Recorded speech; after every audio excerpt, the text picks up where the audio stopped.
পারমাণবিক বিদ্যুৎ কেন্দ্র হলো একটি পাওয়ার প্ল্যান্ট যেখানে তাপশক্তি উৎপন্ন করা হয় পারমাণবিক বিক্রিয়ার মাধ্যমে।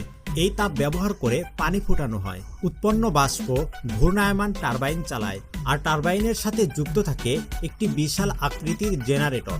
পারমাণবিক বিদ্যুৎ কেন্দ্রের কাজ খুবই সিম্পল এবং সহজ বিষয়।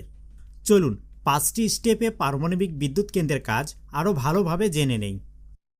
স্টেপ 1, রিঅ্যাক্টর বা পারমাণবিক চুল্লি, যাকে নিউক্লিয়ার রিঅ্যাক্টরও বলা হয়। এখানেই ইউরেনিয়াম রডের বান্ডিল প্রতিস্থাপন করা হয় এবং এখানেই নিউক্লিয়ার ফিশন বিক্রিয়া সংগঠিত হয়ে বিপুল পরিমাণ তাপশক্তি উৎপন্ন হয়। প্রিয় ভিউয়ার্স, কিভাবে ইউরেনিয়ামকে খনি থেকে উত্তোলন করে জ্বালানি হিসাবে প্রস্তুত করা হয় জানতে হাই প্রেসারে লিকুইড প্রবেশ করানো হয়। এখানে লিকুইড হিসেবে সাধারণত ভারী পানি, তরল সোডিয়াম বা হিলিয়াম গ্যাসকে ব্যবহার করা হয়, আর এই পুরো প্রসেসটাকে কুলেন্ট বলে। অর্থাৎ কুলেন্টের কাজ হলো নিউক্লিয়ার রিঅ্যাক্টরের ভিতরে উৎপন্ন তাপকে সরিয়ে নিয়ে যাওয়া এবং বয়লার পর্যন্ত পৌঁছে দেওয়া। স্টেপ 2, এটি বয়লার। বয়লারের ভিতরে অনেকগুলো টিউব থাকে কয়েলের আকৃতিতে।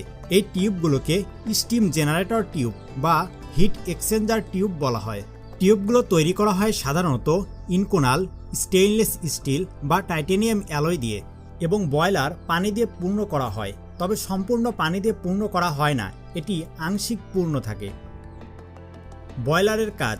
ধাপ 1, নিউক্লিয়ার রিঅ্যাক্টর থেকে আসা হাই প্রেসার এবং বিপুল তাপযুক্ত লিকুইড বয়লারে থাকা হিট এক্সচেঞ্জার টিউবগুলোর সবগুলো টিউবের মধ্য দিয়ে প্রবেশ করে আবার নিউক্লিয়ার রিঅ্যাক্টর বা পারমাণবিক চুল্লিতে ফেরত আসে। এটি কিন্তু আপনা আপনি আসে না, এখানে একটি পাওয়ারফুল পাম্প থাকে। পাম্পের মাধ্যমে এই কাজটি করানো হয়।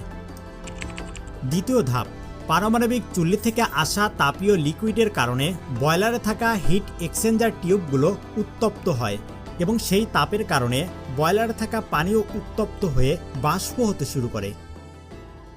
বিষয়টা আরও একবার ভালোভাবে বুঝে নেই। চুল্লি থেকে হিট বা তাপ এসে বয়লারে থাকা পাইপগুলোকে হিট করে ফেলে।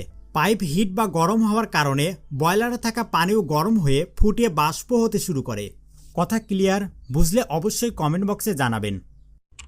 স্টেপ 3, বয়লারে উৎপন্ন জমাকৃত বাষ্পের একটি হাই প্রেসার সম্পূর্ণ বাষ্পে পরিণত করি, তাহলে সেটাকে স্বাভাবিক চাপে রাখতে হলে প্রায় 1700 লিটার সমপরিমাণ জায়গার প্রয়োজন হবে।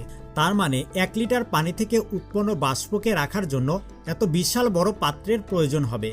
এখন আমরা যদি পাত্রটিকে 1 লিটার সমপরিমাণ করি, তাহলে ভাবতে পারছেন এর ভিতরে কি পরিমাণ প্রেসার